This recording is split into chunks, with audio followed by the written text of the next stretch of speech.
প্রকাশ্য এবং গুপ্ত রাজনীতি 17 জুলাইয়ের ফ্রেমওয়ার্ক অনুযায়ী নিষিদ্ধ থাকবে।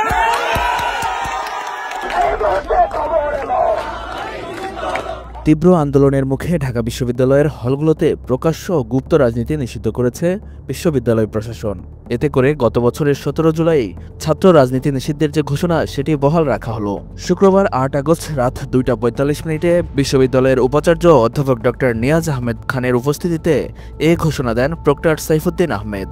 হল পর্যায়ে সকল রকমের প্রকাশ্য এবং গুপ্ত রাজনীতি 17 জুলাইয়ের ফ্রেমওয়ার্ক অনুযায়ী ঘটনা শুরু গতকাল সকালে বিশ্ববিদ্যালয়ের 18 আবাসিক হলে ছাত্রদলের আহ্বায়ক কমিটির ঘোষণা করা হয়। মুহূর্তেই এই সিদ্ধান্ত ঘিরে ক্যাম্পাসে ছড়িয়ে পড়ে সমালোচনা ও বিতর্ক।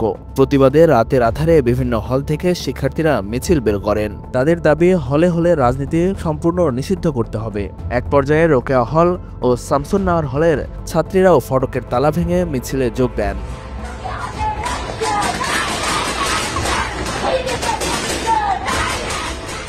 দিবাগত রাত 1টার দিকে রাজু ভাস্কর্যের সামনে সমাবেশ শেষে বিক্ষোভকারীরা উপাচার্যের বাসভবনের সামনে অবস্থান নেন। রাত 2টার দিকে উপাচার্য অধ্যাপক নিয়াজ আহমেদ খান ও প্রক্টর সাইফুদ্দিন আহমেদ এসে শিক্ষার্থীদের সঙ্গে প্রায় 1 ঘণ্টা কথা বলেন। উপাচার্য জানান 2024 সালের 17 জুলাই প্রভোস্ট কমিটির নেওয়া হল পর্যায়ে নিয়ন্ত্রিত রাজনীতির সিদ্ধান্ত বহাল থাকবে। তবে এই বক্তব্যে শিক্ষার্থীরা আপত্তি জানান। তাদের দাবি নিয়ন্ত্রিত নয়, বরং হলগুলোতে প্রকাশ্য ও গুপ্ত 2 ধরনের রাজনীতি নিষিদ্ধ করতে হবে। শেষ পর্যন্ত প্রক্টর সাইফুদ্দিন আহমেদ স্পষ্ট ঘোষণা দেন, ঢাবির আবাসিক হলে প্রকাশ্য ও গুপ্ত রাজনীতি দুটোই নিষিদ্ধ থাকবে। এই ঘোষণার পরপরই শিক্ষার্থীরা হাততালি ও স্লোগানে উচ্ছ্বাস প্রকাশ করেন। এরপর রাত 3টার দিকে শিক্ষার্থীরা নিজ নিজ হলে ফিরে যান।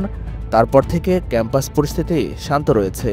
এ বিষয়ে ছাত্রদল বা অন্য ছাত্র সংগঠনগুলো এখন পর্যন্ত কোনো বক্তব্য দেয়নি।